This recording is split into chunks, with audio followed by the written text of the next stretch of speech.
La pasión de Cristo es quizá la historia más conmovedora, emocional y empática jamás contada. Sin embargo, de alguna manera, este relato de desamparo y derrota fue transformada en uno de gloria y de triunfo. Hoy día, cristianos en todo el mundo consideran a la crucifixión como el inicio del evento más significativo de la historia. ¿Cómo se llevó a cabo esta impresionante transformación? La respuesta yace en alguna parte en las vidas de los padres fundadores del cristianismo. 12 hombres ordinarios que siguieron a Jesús estando en vida fueron testigos de su terrorífica muerte y experimentaron de primera mano el milagro más grande que el mundo ha conocido jamás. ¿Qué ocurrió para transformar a esos hombres en una fuerza tan poderosa que cambiaría el mundo para siempre? Acompáñenos en lo que tomamos una travesía fascinante adentrándonos en las maravillas, misterios y tradiciones olvidadas rodeando a los apóstoles de Cristo y darnos cuenta cómo el mundo fue cambiado para siempre por medio de 12 hombres ordinarios. Su anfitrión para esta investigación acerca de los 12 apóstoles es un orador reconocido a nivel nacional, conductor televisivo y presidente de un grupo de transmisión televisiva. También fue presidente de una asociación de transmisión religiosa. Aquí está Jerry Rose. Por miles de años han sido memorados en pinturas, esculturas e iconos religiosos. De hecho, junto a Jesús y la Virgen María, sus rostros quizás han sido reproducidos más que a cualquier otro grupo de personas en la historia de la humanidad. Estoy hablando, por supuesto, de los 12 apóstoles. Para muchos, la tan sola mención de estos hombres de Dios devuelve pinturas de santos elevados en vidrieras de colores. Parecieran haber vivido en un plano espiritual para la mayoría de nosotros los humanos inalcanzable e intocable. Pero ¿es este realmente el caso? ¿Será que descubrimientos nuevos han hecho posible descubrir las historias perdidas de los hombres que Jesús escogió? Podemos ahora saber cómo eran realmente los apóstoles, qué cosas asombrosas realmente experimentaron y cuál era su verdadera fuente de poder. Nuestra búsqueda por respuestas comienza con pistas fáciles, pero generalmente desapercibidas, escondidas en los lugares más familiares, las mismas historias bíblicas. Como individuos no eran nada sobresalientes, clase media a lo mucho. Provenían de todos los trasfondos de la vida, pescadores, recaudadores de impuestos, hasta un rebelde político militante, pero atraídos por el Mesías mismo. Esta banda de hermanos poco probable cambiaría el mundo. Pedro, Andrés, Santiago, Juan, Mateo, Tomás, Santiago el Menor, Felipe, Natanael, Judas Tadeo, Simón el Celote y Matías, el que tomó el lugar de Judas Iscariote.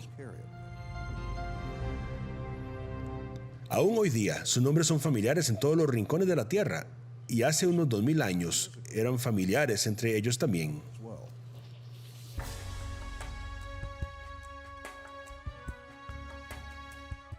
La gente a menudo asume que porque fueron escogidos por Jesús, los 12 discípulos no se conocían entre sí, pero nada podría estar más lejos de la verdad. Habían dos grupos, quizá tres grupos de hermanos entre ellos. Estaba Andrés y Pedro, hijo del pescador Jonás, Santiago y Juan, hijos del pescador Zebedeo, y también Mateo, Levi y su hermano menor Santiago, o Santiago el Menor, como era llamado a veces, que eran hijos de Alfeo.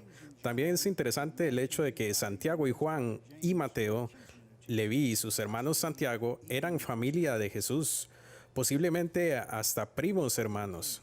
Antes de convertirse en seguidores de Jesús, la Biblia nos dice que habían relaciones de negocios entre los 12. Pedro y Andrés eran compañeros de la industria pesquera con Santiago y Juan. La Biblia también indica que Tomás, Natanael y Felipe quizás eran pescadores de la misma región geográfica, así que probablemente todos se conocían entre sí por muchos años antes de conocer a Cristo. Pero los hombres que se convirtieron en los apóstoles tenían mucho más en común que relaciones de familia o negocios. Todos estaban buscando algo, o más en específico, a alguien, al Mesías judío. Un hombre que ellos creían lo libraría del reinado opresivo del Imperio Romano. Roma era vista como otro señor que nos lo ha hecho de nuevo. Y aquí estamos de nuevo siendo oprimidos como el pueblo de Dios. La ocupación romana era ya de por sí onerosa, pero les gustaba implantar aún más. Ellos plantaban su estándar por todo lado donde iban. Por supuesto, los judíos se volvieron locos porque en su monoteísmo ellos adoraban a un solo Dios. Y este es un símbolo de una deidad pagana. Así que eso era claramente llevarlo mucho más allá. A pesar de la odiada ocupación romana, había esperanza entre el pueblo judío. No mucho antes de entrar Jesús en escena, un profeta llamativo conocido como Juan el Bautista trajo un mensaje al pueblo judío. Arrepentíos, porque el reino de los cielos se ha acercado. El Mesías viene, decía él. Durante 100 años, las escrituras del Antiguo Testamento le habían hablado a los judíos que velaran por el Mesías, quien salvaría al pueblo de Dios y señalaría el camino a la salvación. Y entonces los apóstoles sin duda habían escuchado acerca de él desde que era niño pequeño. Y de hecho, la Biblia nos dice que muchos de ellos estaban buscando activamente que apareciera este Salvador. A pesar de su interés en común de encontrar al Mesías, ninguno de ellos discípulos eran considerados como líderes religiosos. De hecho, algunos de ellos operaban tan lejos en los márgenes de la sociedad que eran, en muchas maneras, considerados no gratos. La convocatoria de los 12 comenzó con un reconocimiento bastante público de Jesús por parte de Juan el Bautista. Cuando Jesús vino al río Jordán para ser bautizado por Juan, el profeta ve a Jesús acercándose y utiliza una imagen religiosa altamente significativa para identificarlo. Él lo llama el Cordero de Dios que quita el pecado del mundo. Juan el Bautista también lo llamó el Hijo de Dios, lo cual para algunos de la multitud puede haber sugerido al Mesías davídico, el ungido, el que había estado buscando, y entre los que escucharon el testimonio de Juan el Bautista estaba un pescador y seguidor de Juan el Bautista llamado Andrés. Cuando él oyó lo que Juan el Bautista dijo, él se convirtió en el seguidor de Jesús. Y poco tiempo después, él presentó a su hermano Pedro ante Jesús. Poco tiempo después de haber conocido a los dos pescadores, Jesús los lleva a atrapar una cantidad milagrosa grande de peces. Con Pedro y Andrés, aún sorprendidos por su pesca inexplicable, Jesús les pide que se conviertan en sus seguidores y dijo que los haría pescadores de hombres. Es interesante que justo después de que Jesús les dio milagrosamente a Andrés y a Pedro el día más exitoso de pesca que probablemente jamás habían tenido, que les pidiera que dejaran su profesión y lo siguieran a él. Por supuesto, él sabía que ellos serían aún más efectivos pescando personas. El mensaje primario de Jesús se trata acerca del reino de Dios. Él quería que sus seguidores entendieran claramente que el reino de Dios no se trata de triunfos militares, sino acerca de arrepentimiento y corazones rendidos. Bienaventurados los pobres de espíritu, porque de ellos es el reino de los cielos. No tomó mucho tiempo para que la palabra se esparciera. Hemos encontrado aquel de quien Moisés había escrito en la ley y de quien los profetas también escribieron, Jesús de Nazaret. ¿Pero fue Jesús el tipo de Mesías que los judíos habían estado esperando?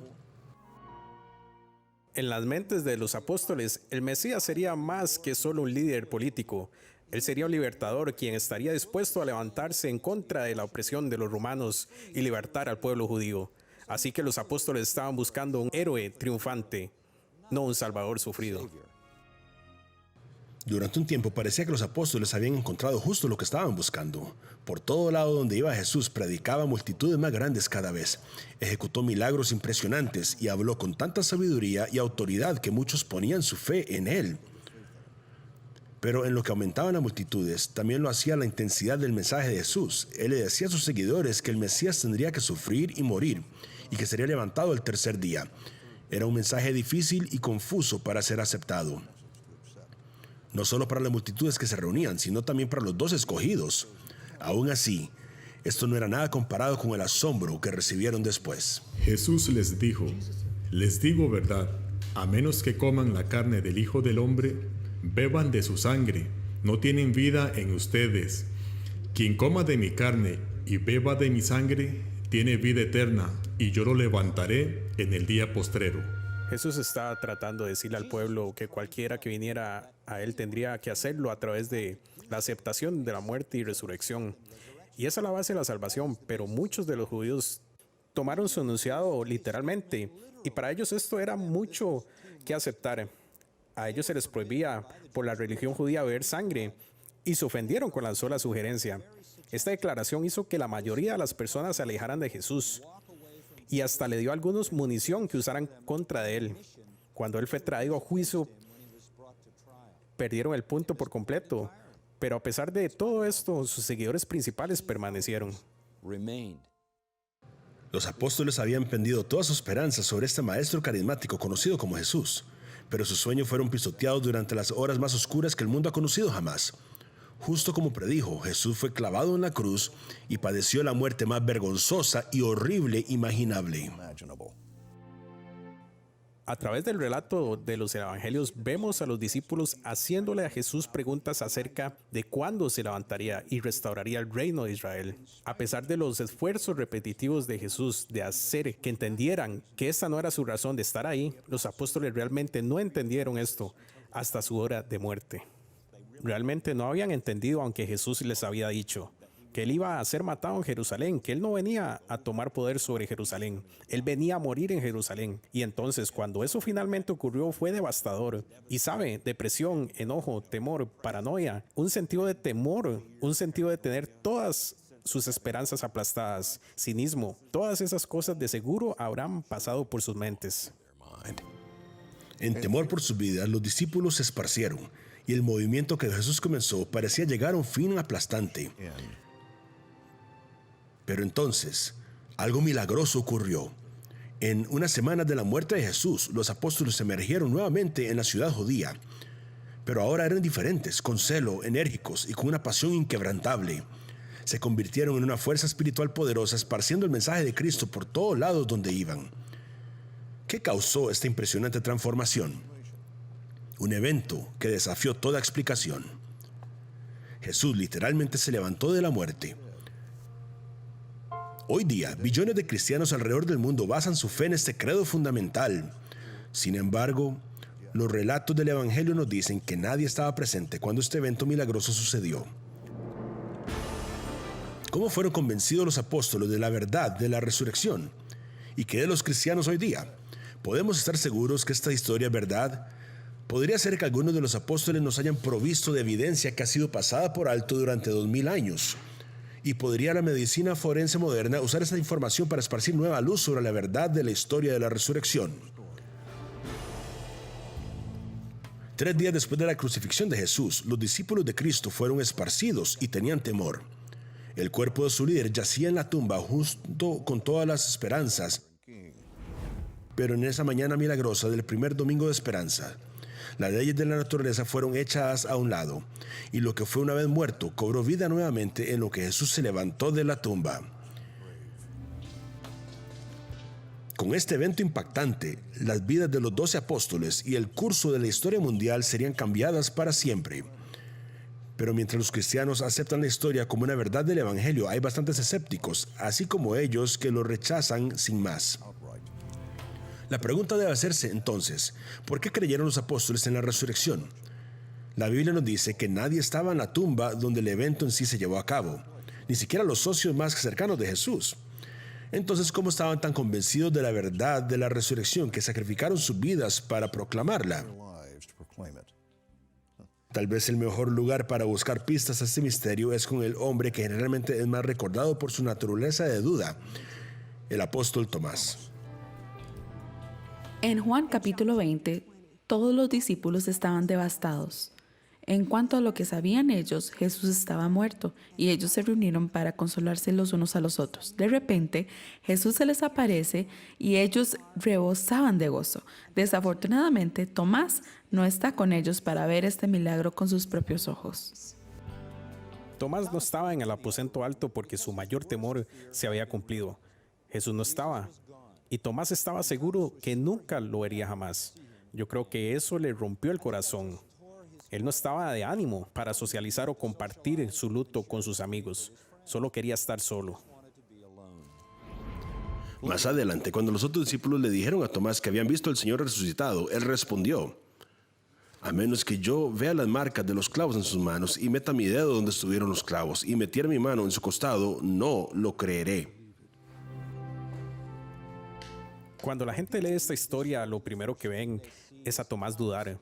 Pero yo veo el dolor tan sobrecogedor que sentía y la profunda devoción que tenía por su Señor. Sí, dudó la historia de los discípulos, pero este sentimiento nació en su inmenso pesar. Tengan en mente que todos los discípulos tenían el mismo dolor que Tomás. Todo lo que habían esperado, un reino nuevo con Jesús en el trono, ahora no iba a pasar. Entonces, ninguno de ellos realmente creyeron hasta que vieron a Jesús resucitado. Nada más fue Tomás quien lo dijo. Según el Evangelio de Juan, Jesús no dejó a Tomás en su duda y desamparo. Una semana después, él apareció ante sus discípulos nuevamente e hizo huir todas las dudas de Tomás. Le dijo a Tomás: pon tu dedo aquí, mira mis manos, extiende tu mano y métela en mi costado. Deja de dudar y cree. Tomás le dijo: mi Señor y mi Dios. El apóstol Juan escribió un relato de testigo ocular de lo que ocurrió en el aposento alto cuando Jesús apareció ante Tomás y los otros discípulos. Ellos vieron con sus propios ojos las heridas de la crucifixión en sus manos y en su costado. Jesús, de hecho, los instó a tocar sus heridas. Esta era prueba irrefutable de que Jesús era quien decía quién era, que había resucitado de la muerte y que Él era el Hijo de Dios. Tan convincente como es esta historia, los escépticos casi no aceptan que tenga valor. Sin embargo, la mayoría de los eruditos están de acuerdo en que los apóstoles tenían que haber visto algo. ¿Era realmente el cuerpo resucitado del Señor o podía ser que los apóstoles estaban equivocados? Desde inicios del siglo XIX, muchas teorías críticas han tratado de dar explicación a la resurrección. Una de las favoritas que tienen los críticos es la teoría Swan, que Jesús en realidad no había muerto en la cruz, sino que había desmayado y estaba drogado, y que una vez que fue puesto en la tumba despertó con el aire húmedo y frío. ¿Críticos que Jesús en realidad no murió en la cruz? ¿Será posible que haya sobrevivido a la experiencia de la crucifixión y haberse recuperado de sus heridas? ¿Qué si la persona que los discípulos vieron en el aposento alto no era el cuerpo de Cristo resucitado, sino simplemente el cuerpo sanado de Jesús? ¿Y habrá alguna explicación suficiente para explicar la asombrosa transformación de los apóstoles luego de la crucifixión?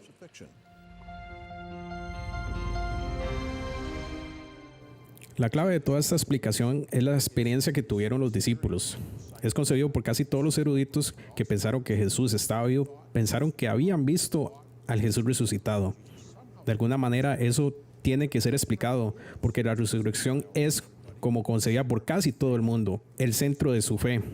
Tenemos que explicar por qué están tan emocionados, por qué fueron tan transformados, por qué este gozo con este evento. En pocos términos tenemos que explicar la experiencia de los discípulos que ellos creyeron.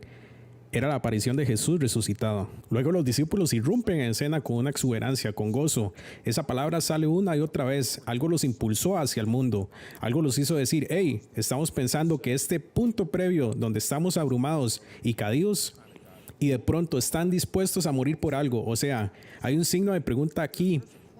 Tiene que ser respondido. Algo tuvo que haber ocurrido. Sabemos por los relatos bíblicos que después que Jesús es llevado en custodia, que muchos de los apóstoles se fueron a esconder. Pero el Evangelio de Juan nos dice que al menos uno de los 12 estuvo ahí para ser testigo del terrible evento. Las cosas que Juan vio al pie de la cruz le convencieron que Jesús estaba de verdad muerto. ¿Pero es este solo el relato emocional de un testigo subjetivo o habrá más al relato de Juan que alcanza la vista? Podrá ser que los detalles provistos en el Evangelio de Juan nos puedan dar una clave para verificar que Jesús no solo estaba muerto, sino que también la causa real de su muerte, o cómo la medicina moderna nos puede ayudar a resolver este misterio.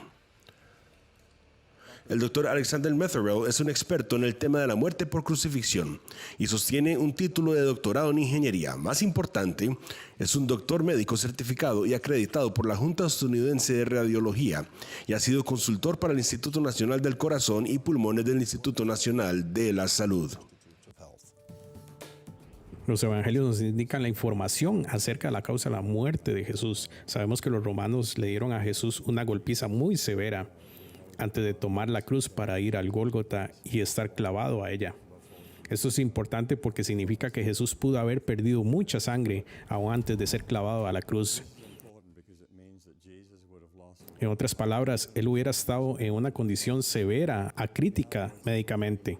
Y de hecho, las descripciones que obtenemos en los relatos de las Escrituras nos indican que Jesús se hubiera estado desmayando o palideciendo y también haber tenido sed extrema.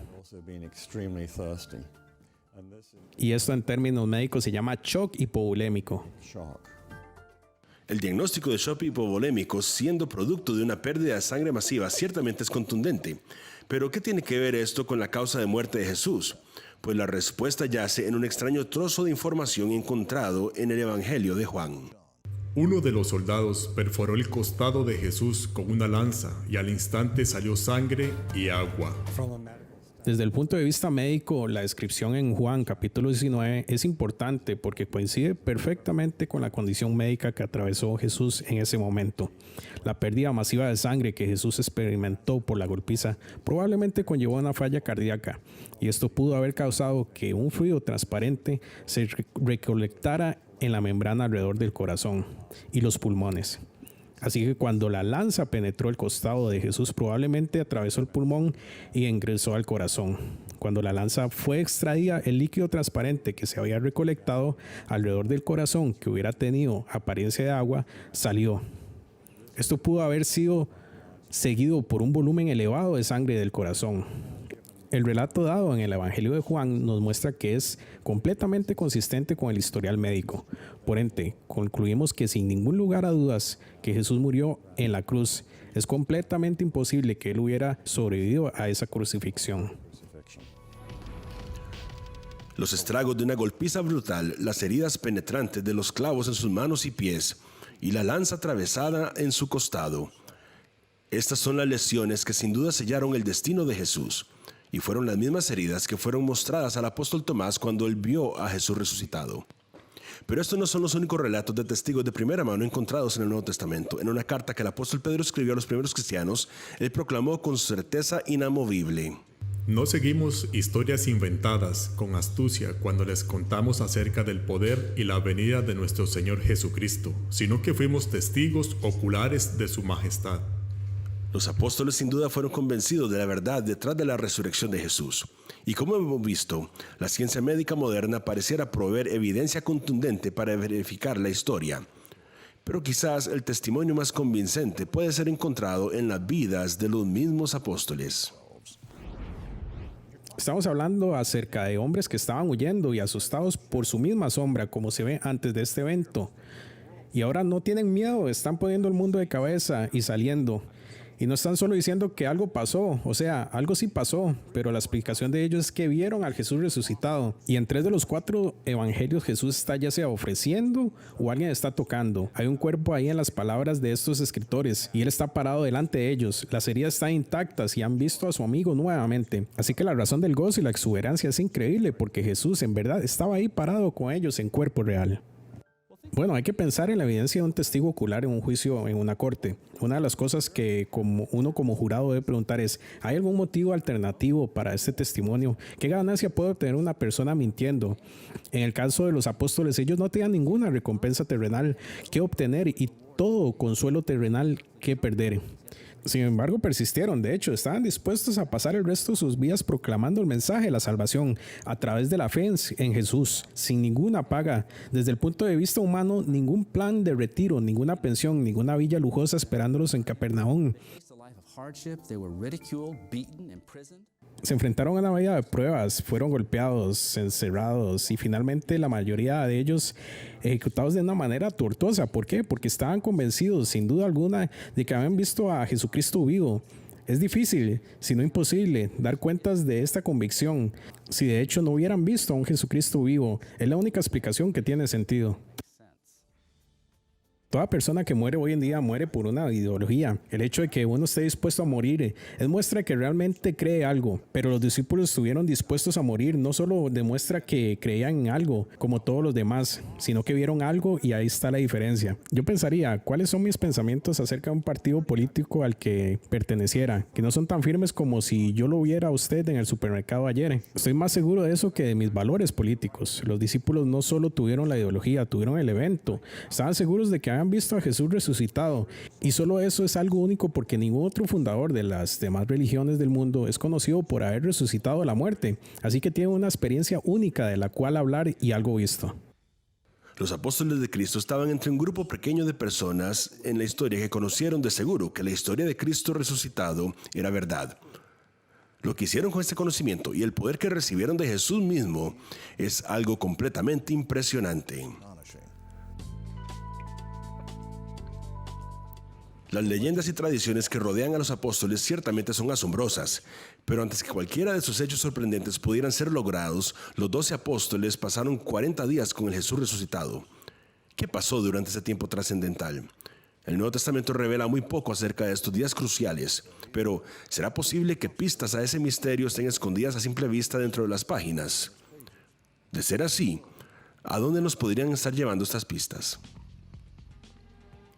Jesús de Nazaret, su vida, muerte y resurrección cambiaron al mundo para siempre.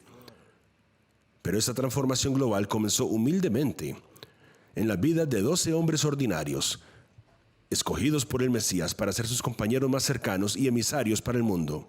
Los 12 apóstoles vivieron vidas excepcionales. En el nombre de Jesús predicaron a cantidades incontables de personas y ejecutaron milagros impresionantes. Pero también experimentaron una horrenda persecución, crucifixión, decapitación, incluso ser cortados por la mitad. Esos son algunos de los terribles medios en los que los apóstoles de Jesús encontraron su destino. En Roma, el mismo Pedro fue lanzado en una celda de prisión descrita como la peor que el mundo ha visto jamás. La única entrada al calabozo de Pedro era a través de una puerta incrustada en el techo. No había ventanas ni puertas y el calabozo nunca era limpiado, así que las ratas y otros animales estaban siempre presentes, listos para comer cualquier comida que fuese lanzada por esa puerta. A menudo mordían a los prisioneros y a veces hasta se los comían vivos. Pedro pasó 9 largos meses en este horrible lugar. Sin embargo, su espíritu nunca se quebró.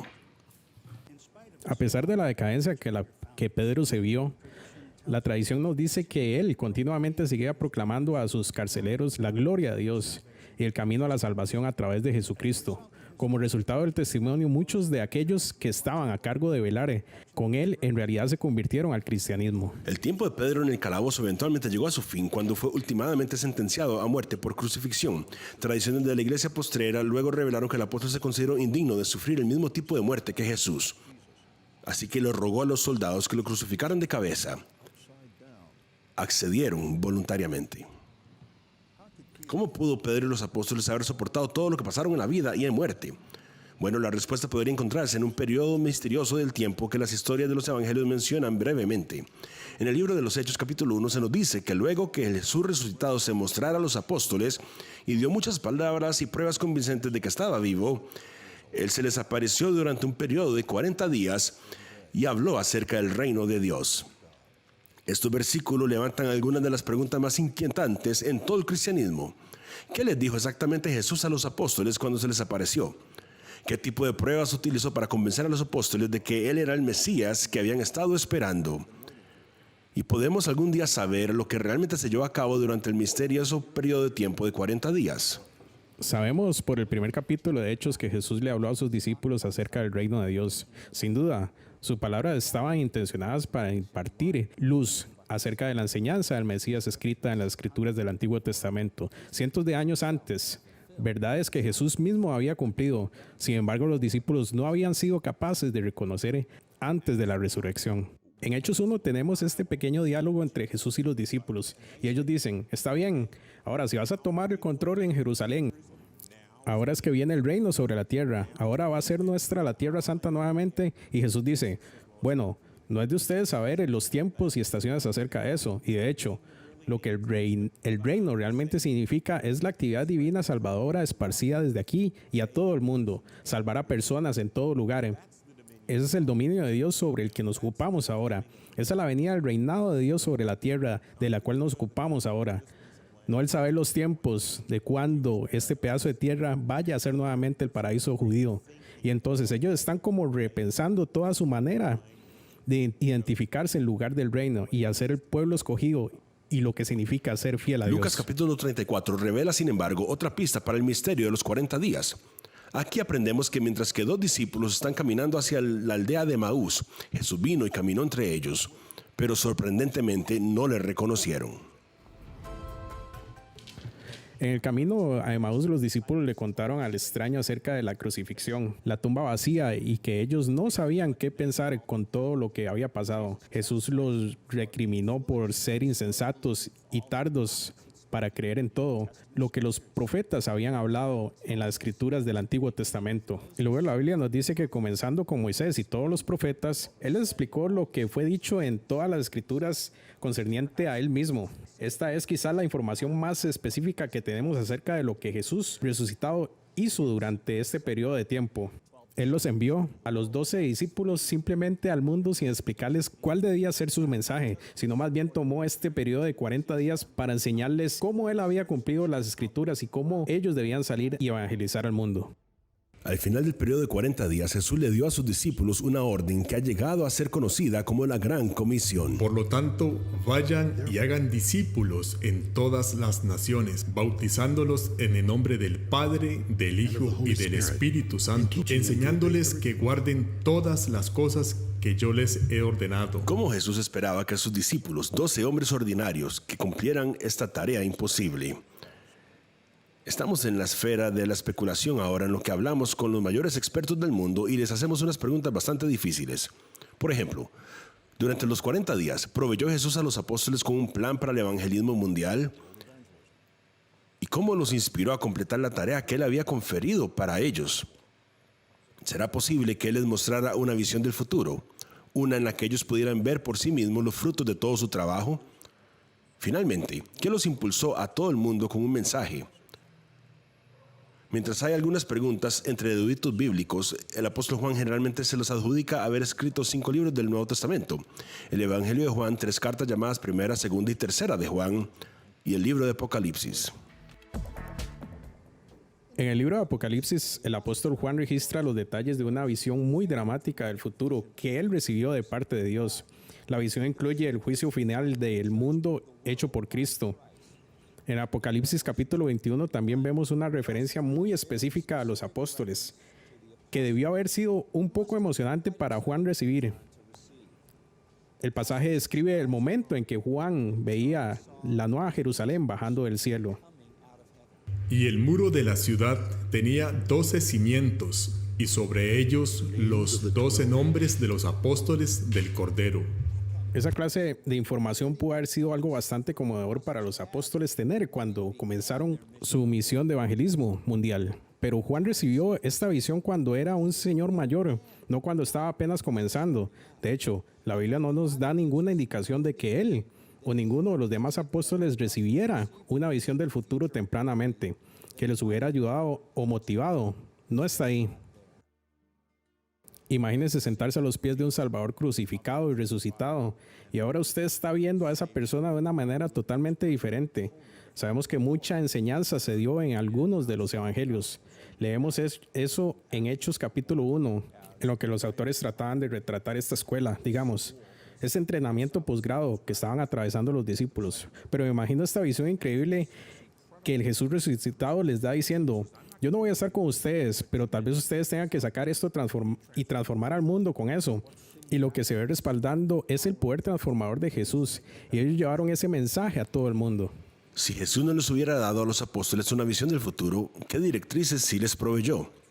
En Hechos capítulo 10, Pedro menciona la respuesta de manera bastante clara. Y nos mandó que predicásemos al pueblo y testificásemos que Él es el que Dios ha puesto por juez de vivos y muertos. De este dan testimonio todos los profetas, que todos los que en Él creyeren recibirán perdón de pecados por su nombre.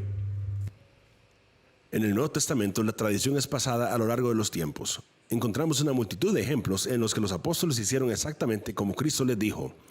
Todo movimiento que hicieron parece haber tenido un propósito singular: predicar el mensaje de Cristo abiertamente a todos los que lo recibieron. Sin embargo, a pesar de esta evidencia, rumores de un conocimiento secreto de Cristo persiste hasta hoy día. ¿Será posible que los apóstoles sabían más que lo que estaban diciendo? ¿Que estaban reteniendo algo para sí mismos? En el siglo II, una secta herética llamada gnósticos salió de esa misma idea. Los gnósticos creían que solo unos cuantos selectos eran conocedores de los secretos de Jesús, mientras que el evangelio normal tenía que satisfacer al resto de los creyentes cristianos. Y uno de los libros a los que apuntaban para el apoyo era el Evangelio de Tomás. En este libro, el autor cita a Jesús supuestamente diciendo: yo le descubro mis misterios a aquellos que son dignos de mis misterios. De acuerdo con este texto, que la mayoría de los eruditos datan después de que los evangelios fueran escritos, a veces mucho tiempo después, Jesús dice que su mensaje no está a disposición de todos, sino que solo aquellos que son dignos de recibir ese mensaje. el sugerir que si uno realmente quiere estar en el saber, entonces uno necesita esto. Agregaba a todos los demás que usted podría estar incluyendo de las enseñanzas de Jesús y que es realmente para unos cuantos selectos o unos pocos selectos que lo pueden entender. Entonces vamos de camino hacia el gnosticismo del siglo segundo, que dice que uno es salvo por lo que sabe, no a quien conoce, sino que es salvo por cuanto sabe y lo que sabe de esta enseñanza esotérica, filosófica y herética. ¿Y qué diferente es esto de Jesús, el maestro judío, quien enseñaba con aformisos, máximas, parábolas, enseñaba en público, tenía diálogos y discursos públicos y debates con fariseos? Esto no es conocimiento solo para los selectos. Jesús dijo: si se aferran a mis enseñanzas, son realmente mis discípulos. Entonces conocerán la verdad y la verdad los hará libres. La verdad entonces está ahí para que nosotros la sepamos. No es ningún secreto. Jesús la reveló a los apóstoles durante los 3 años que viajaron con él a lo largo de su ministerio terrenal, y especialmente durante el periodo de 40 días entre su resurrección y ascenso. Y los apóstoles nos han enseñado esa verdad a nosotros. Así como Jesús lo dejó claro para los apóstoles, asimismo la Biblia nos deja claro a nosotros hoy día. Jesús es el Mesías, quien fue predicho a lo largo del Antiguo Testamento. Él sufrió y murió por los pecados del mundo, y para recibir salvación solamente tenemos que creer en esa verdad. Esta es la verdad que le dio a los 12 hombres ordinarios su valentía extraordinaria y fe inamovible. Pero eso no fue todo lo que Jesús le dio a sus seguidores. Junto con el poder del Espíritu Santo, los discípulos se convirtieron en una fuerza imparable que cambió al mundo, y a casi todo lado donde fueron, milagros ocurrieron. El Nuevo Testamento está lleno de historias asombrosas de milagros ejecutados por los 12 apóstoles, sanando a los enfermos, echando fuera espíritus malignos, hasta levantando a los muertos. Y las historias se volvieron aún más fantásticas en la tradición de la iglesia posterior. En una de las leyendas más coloridas asociadas con los apóstoles, de Felipe se dice haber predicado en Aerópolis, que es hoy día Turquía. Ahí el pueblo local adoraba una serpiente monstruosa. Teniendo compasión del pueblo, Felipe entró al templo pagano y con una cruz en su mano le ordenó a la serpiente que saliera. Cuando el reptil salió de por debajo del altar, el templo fue lleno con un hedor tan espantoso que muchas personas murieron, incluyendo el hijo del rey. Pero al toque de la mano del apóstol, el niño fue restaurado a la vida.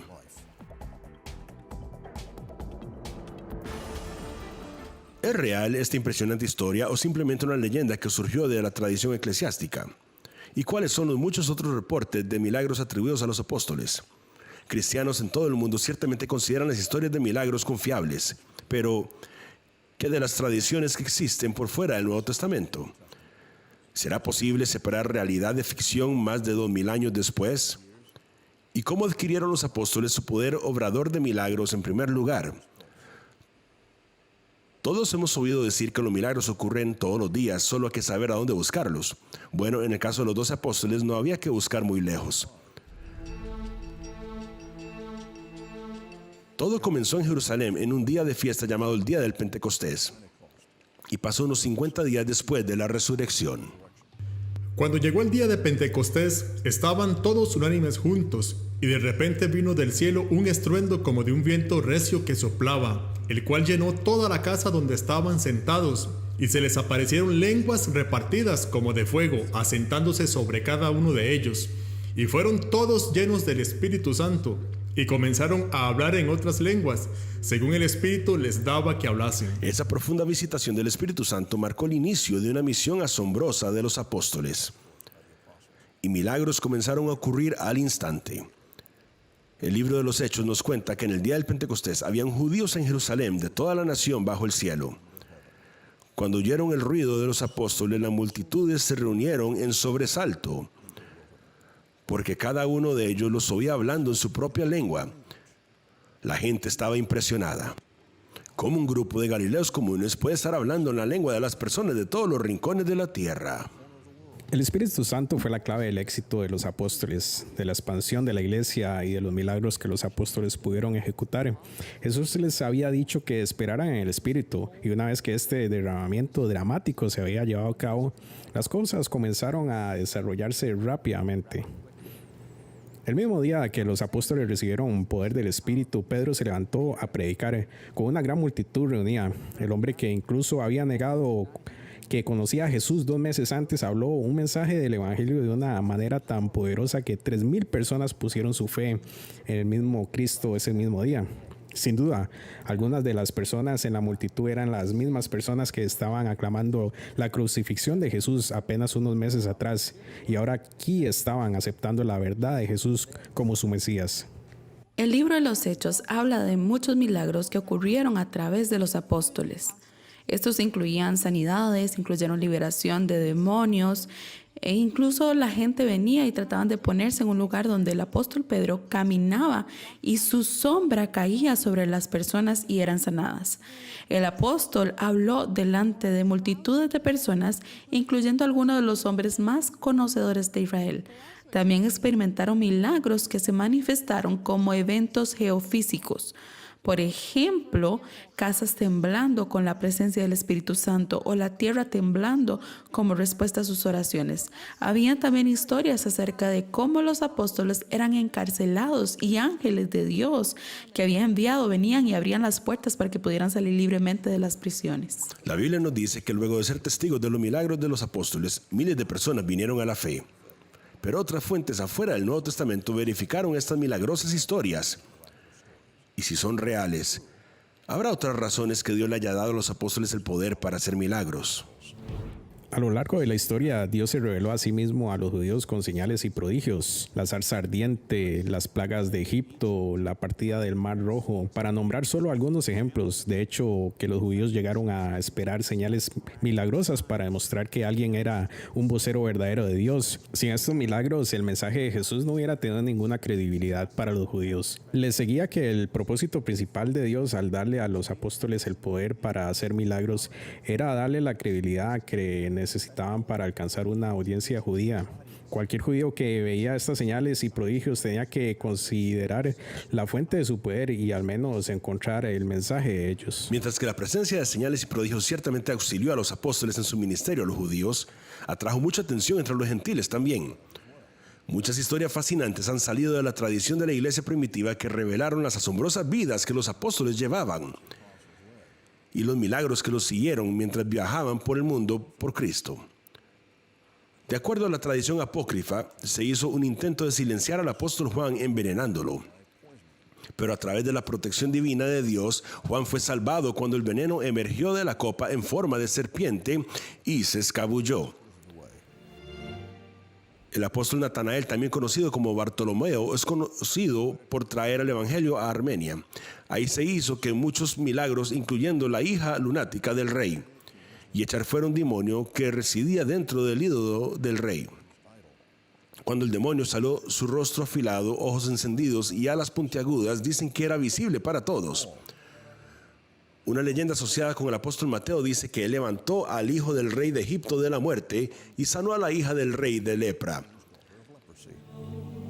A pesar de la veracidad de estas leyendas particulares, pareciera que lo sobrenatural estaba presente en todo lado donde iban los apóstoles. Pero estas señales y milagros también probaron ser extremadamente peligrosas.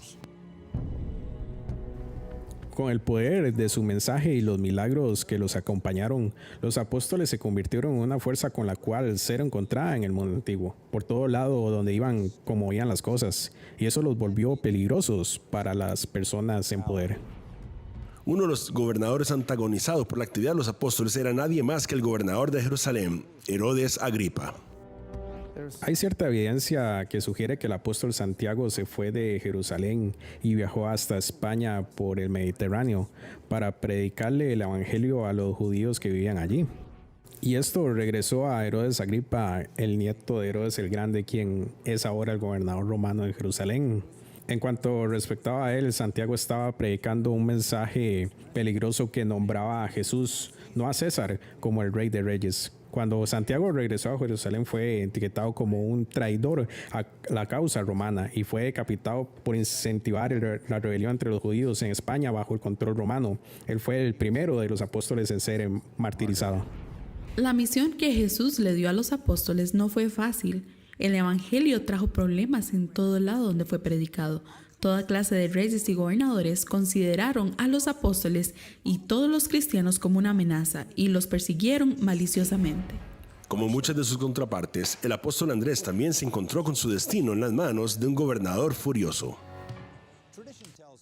La tradición nos dice que en el año 69 después de Cristo, Andrés viajó a Grecia, donde llevó a la hija de un gobernador provincial a Cristo. Cuando su esposo se dio cuenta, él ordenó a Andrés abandonar su fe o sería torturado forzosamente. Andrés se rehusó a retractarse y en lugar de eso le rogó al gobernador que se volviera de sus pecados y aceptara la fe para salvar su propia alma. Obviamente la respuesta del gobernador fue negativa, porque Andrés primero fue reprimido y luego atado a una cruz en forma de X para prolongar su sufrimiento. Colgó sobre esa cruz por 2 días antes de morir y durante ese tiempo él dio testimonio a toda persona que pasaba por el frente acerca de la verdad del evangelio.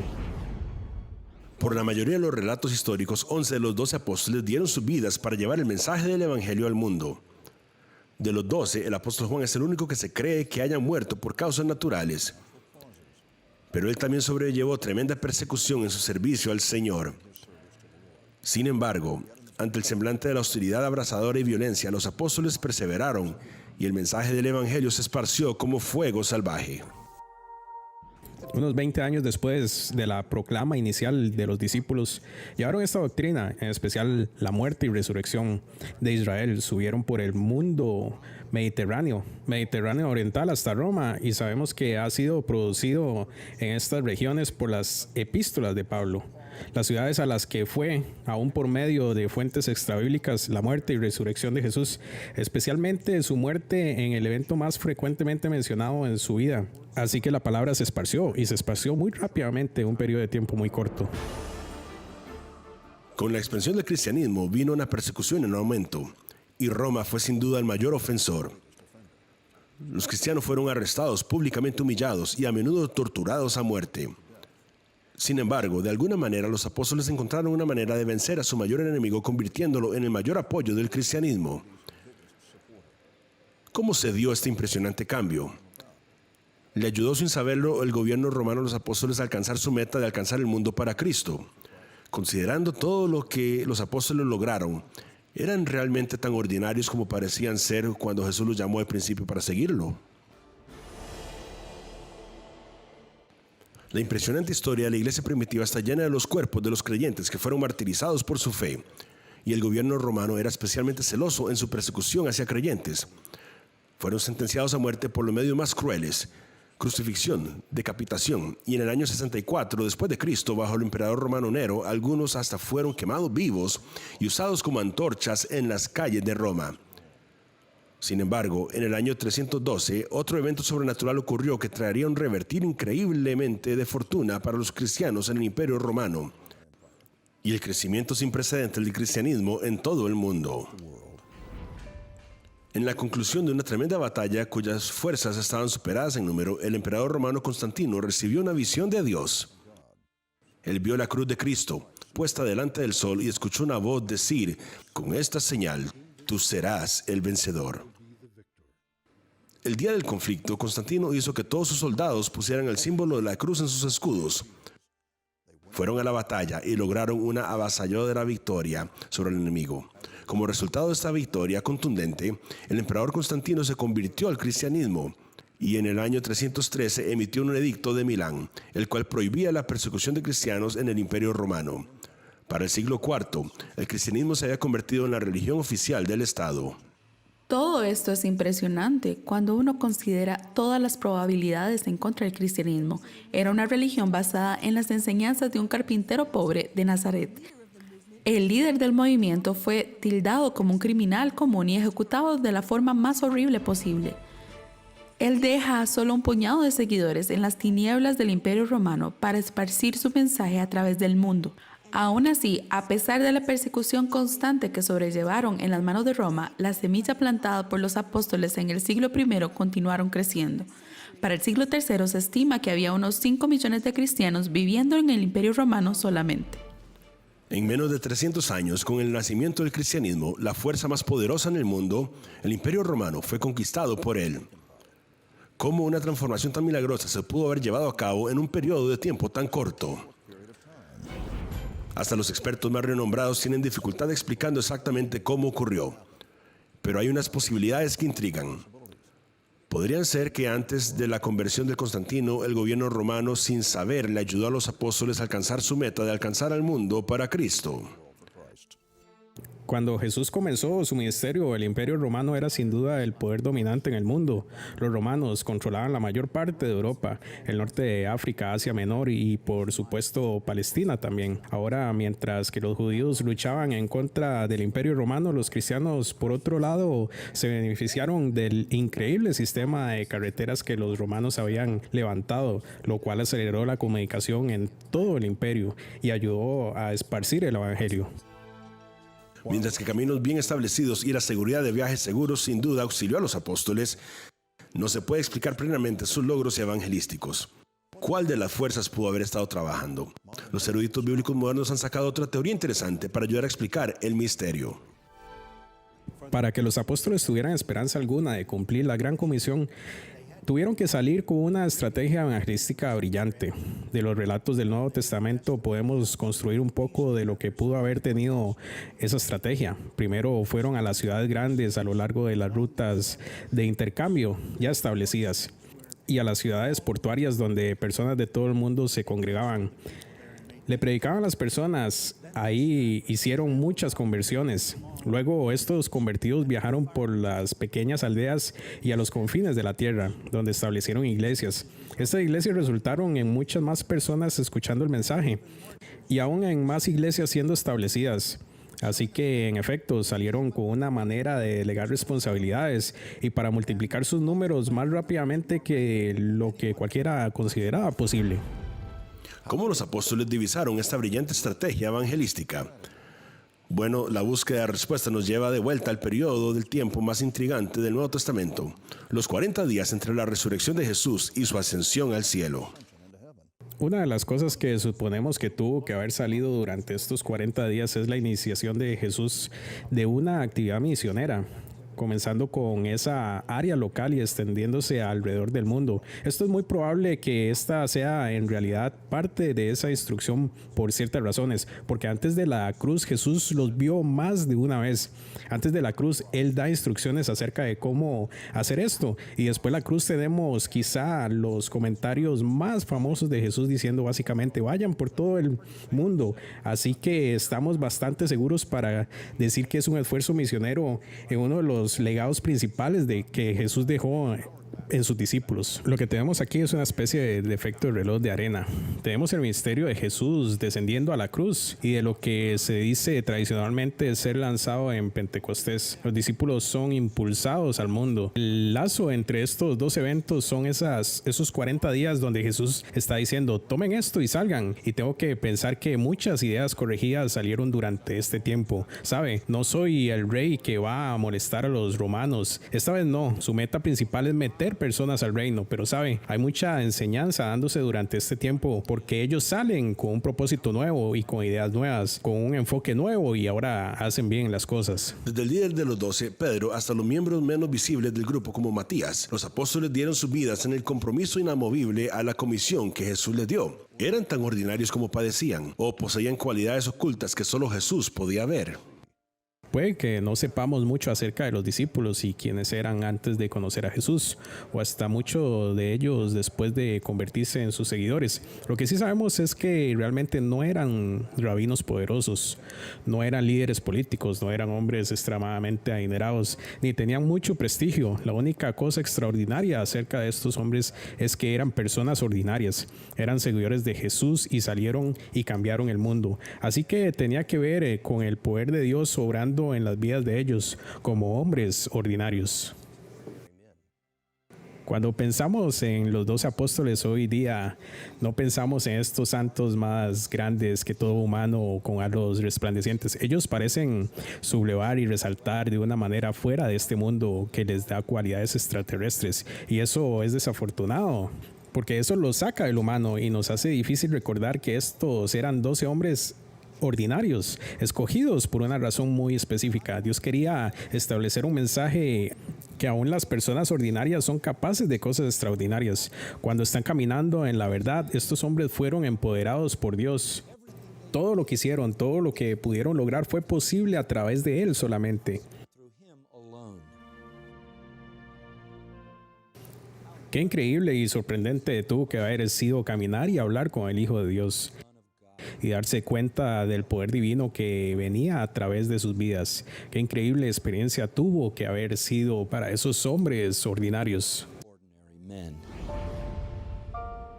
Eran seres humanos ordinarios que tuvieron este encuentro extraordinario con Dios en Cristo Jesús y fueron cambiados para siempre. Y en respuesta fueron usados por Dios para cambiar el mundo. Ellos son los menores, los últimos y los perdidos, que se convirtieron en los mayores, los primeros y los encontrados.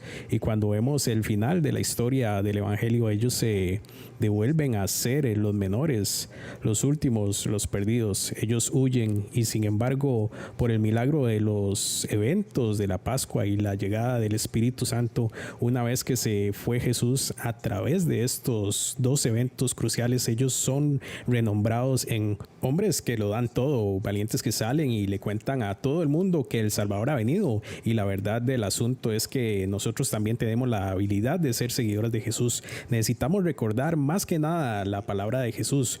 Ustedes creen, los discípulos iniciales, porque ustedes me han visto y han visto los milagros y han visto las cosas que yo he hecho. Más bienaventurados, dice Jesús, son los que no han visto y creen. Bueno, esos somos nosotros. Mirando hacia atrás, hacia la impresionante historia de los apóstoles, no podemos evitar pensar que si estuviéramos nosotros en su lugar, estaríamos dispuestos a tomar el mismo tipo de compromiso y el mismo tipo de sacrificios para esparcir las buenas nuevas.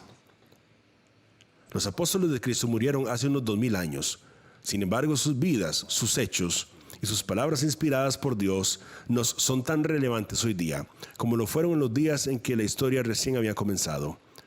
Nos llaman a ver por nosotros mismos lo que pasó esa primera mañana de Pascua, a entender que nosotros también podemos permitir que el conocimiento iluminador de la palabra de Dios llene nuestros corazones y nuestras mentes, y que podemos experimentar ese mismo cambio liberador que experimentaron ellos hace tanto tiempo. Pero más importante, la historia de estos 12 hombres ordinarios nos recuerda la mayor lección de todas, que con Dios todo es posible si tan solo creemos.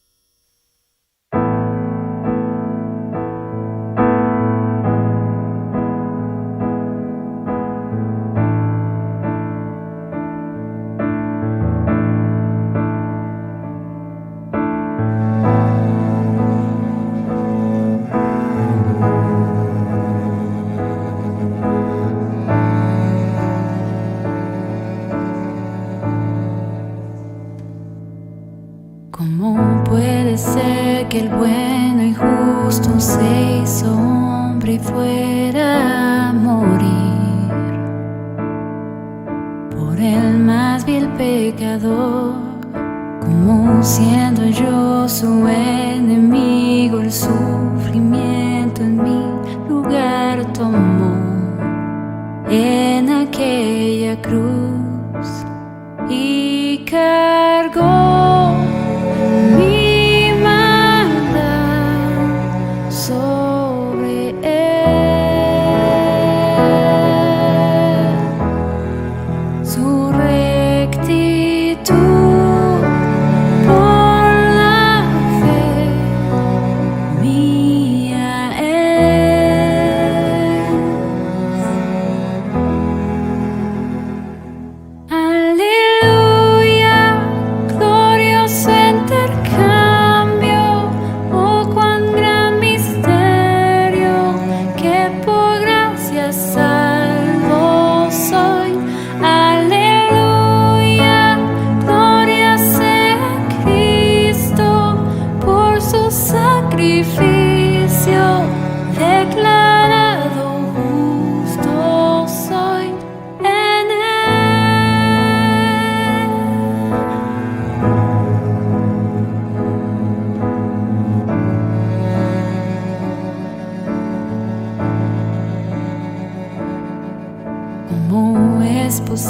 doble quien Jesús como a su Hijo Él me recibió, y su nombre llevo hoy. Su perfecta vida dio obediencia al Padre, al yo creer Él me otorgó y perdón me dio, pues cargó mi maldad sobre Él. Su rectitud por la fe mía es.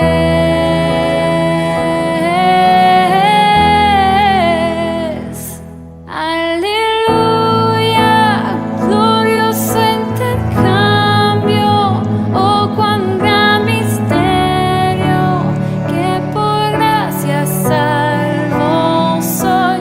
Aleluya, gloria sea Cristo, por su sacrificio declarado justo soy.